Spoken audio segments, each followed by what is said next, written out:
सुंदरकांड पढ़ते समय कौन कौन सी गलतियां नहीं करनी चाहिए।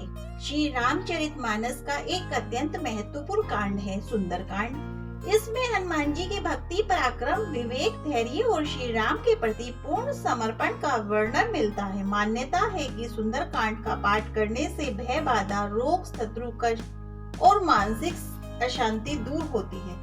लेकिन कई बार लोग अनजाने में कुछ ऐसी गलतियां कर बैठते हैं जिनसे पाठ का पूर्ण फल प्राप्त नहीं हो पाता। इसलिए सुंदरकांड पढ़ते समय किन किन बातों का ध्यान रखना चाहिए और कौन सी गलतियां नहीं करनी चाहिए, यह जानना बहुत आवश्यक है। अशुद्ध मन और नकारात्मक सोच के साथ पाठ करना। सुंदरकांड पढ़ते समय मन का शुद्ध और शांत होना अत्यंत आवश्यक है। गलती: क्रोध, ईर्ष्या, घमंड या द्वेष की भावना लेकर पाठ करना। मन में किसी का बुरा सोचते हुए सुंदरकांड पढ़ना क्यों न करें। सुंदरकांड भक्ति और सकारात्मक ऊर्जा का कांड है। अशुद्ध मन से किया गया पाठ केवल शब्दों तक सीमित रह जाता है, उसका आध्यात्मिक प्रभाव कम हो जाता है। बिना स्नान और शुद्धता के पाठ करना। गलती: बिना स्नान किए सुंदरकांड पढ़ लेना। गंदे या अस्त व्यस्त कपड़ों में पाठ करना। सही तरीका: स्नान करके स्वच्छ वस्त्र धारण करें। संभव हो तो लाल, पीले या हल्के रंग के वस्त्र पहनें। शरीर की शुद्धता से मन भी शुद्ध होता है और पाठ में एकाग्रता बढ़ती है। जूते, चप्पल पहनकर पाठ करना। गलती: जूते या चप्पल पहनकर सुंदरकांड पढ़ना। पैर फैलाकर या लापरवाही से बैठना। ध्यान रखें, सुंदरकांड एक पवित्र ग्रंथ का पाठ है। इसे श्रद्धा और भक्ति के साथ आसन पर बैठकर ही करना चाहिए। गलत उच्चारण और जल्दी जल्दी पाठ करना। गलती: चौपाइयों और दोहों का गलत उच्चारण। केवल जल्दी समाप्त करने के लिए बहुत तेज पढ़ना क्यों न करें। गलत उच्चारण से अर्थ का अनर्थ हो सकता है। सुंदरकांड केवल पढ़ने का नहीं, समझने और अनुभव करने का पाठ है। बीच में उठकर अन्य काम करना। गलती: पाठ के बीच में फोन उठाना, बातचीत करना, बार बार उठकर इधर उधर जाना।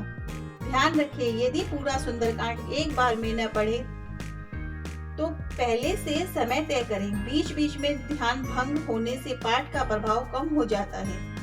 अपवित्र स्थान पर सुंदरकांड पढ़ना। गलती: शौचालय के पास, अत्यधिक शोर शराबे वाली जगह पे, जहाँ लोग झगड़ा या अपशब्द बोलते हों। ये स्थान घर का पूजा स्थान, शांत और स्वच्छ कमरा। केवल इच्छा पूर्ति के लालच से पाठ करना। गलती: यह पढ़ लूंगा तो काम बन ही जाएगा। ऐसी सोच केवल धन, नौकरी या किसी को हराने की भावना से पाठ करना। सही भावना: सुंदरकांड भक्ति का मार्ग है। फल अपने आप मिलता है, लेकिन पाठ निष्काम भाव से करना चाहिए। हनुमान जी का अपमान या अविश्वास। गलती: हनुमान जी पर संदेह करना, मजाक या हल्के शब्दों में उनका उल्लेख करना। ध्यान रखिए, हनुमान जी को संकट मोचन कहा गया है। उनके प्रति पूर्ण श्रद्धा और विश्वास आवश्यक है। मांस, मदिरा और तामसिक भोजन का सेवन। गलती: सुंदरकांड के दिन मांस, शराब या तामसिक भोजन करना। सही उच्चारण: सात्विक भोजन करें।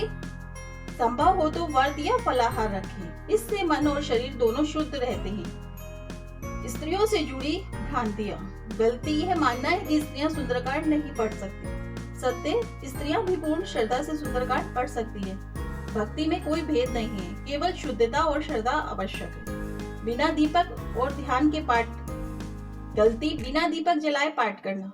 बिना हनुमान जी का स्मरण किए शुरू कर देना। सही विधि: दीपक और अगरबत्ती जलाए, हनुमान जी या श्री राम का ध्यान कर पाठ प्रारंभ करें। सुंदरकांड के बाद तुरंत अपवित्र कार्य।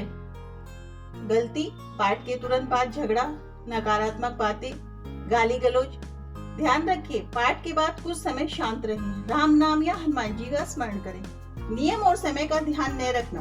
गलती: कभी भी जैसे तैसे पाठ करना, समय और नियमता न रखना।